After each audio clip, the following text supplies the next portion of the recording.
So, what's up? I am Simon again. And now, kung di nyo napapansin, wala akong kaganapan sa ngayon. But, this time, kwentuhan muna tayo. Okay? Okay lang ba sa inyo yan, guys? Okay lang ba sa inyo? Kasi sa akin, okay lang. Sa inyo. Let's G!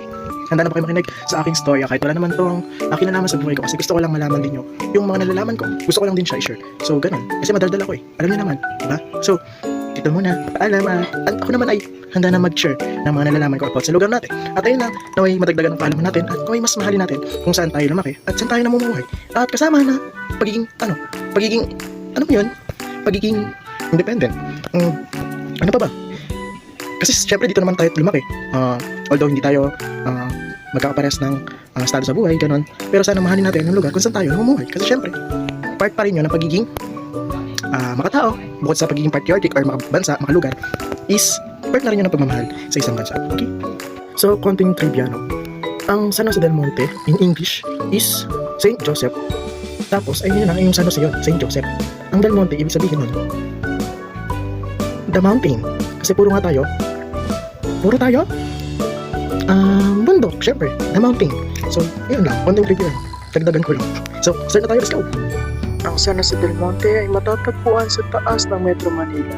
First, the missionary routes, 1752 to 1880s, nagsimula ang lahat ng itatag ng mga Spanish friars ang isang maliit na settlement sa ditong part ng may kawayan.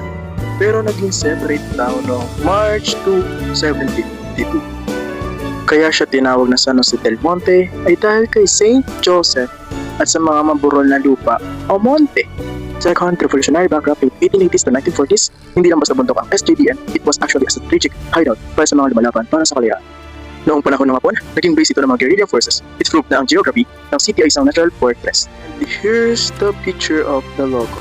Population explosion. Ang dating maliit na bayan ay nakaranas ng dagsa ng tao mula sa iba't ibang panig ng Pilipinas. Nagbago ang imahe nito mula sa pagiging agricultural town patungo sa pagiging bedroom community para sa mga workers na nag-oopisina sa Metro Manila. Ito ay isa pa rin patunay. January 25, 2000, ganap na naging component city ng Bulacan ng SJDM. Infrastructure boom, dumating ang mga malalaking malls, universities, at ang MRT-7 project. This signaled its transition mula sa pagiging relocation site tungo sa pagiging isang major economic hub. Magtungo naman tayo sa Tanglawan, the Birth of Tanglawan Festival, o ang simbolo ng pag-asa. Hindi lang ito basta sayawan sa kalye, it was launched noong September 2016, kasabay ng 16th Cityhood Anniversary to give Guinness World Record unique brand and cultural identity. SJDM ang record para sa largest lantern parade sa buong mundo. 2,000 San Joseños ang naglakad bitbit ng kanilang mga sulo at parol, showing the world na hindi na lang sila relocation area kundi isang city of rising stars. At ayun lang guys, maraming salamat sa panonood na may maintindihan kayo at may nalaman kahit pa paano sa video nito. Maraming salamat sa panonood, paalam, hanggang sa muli.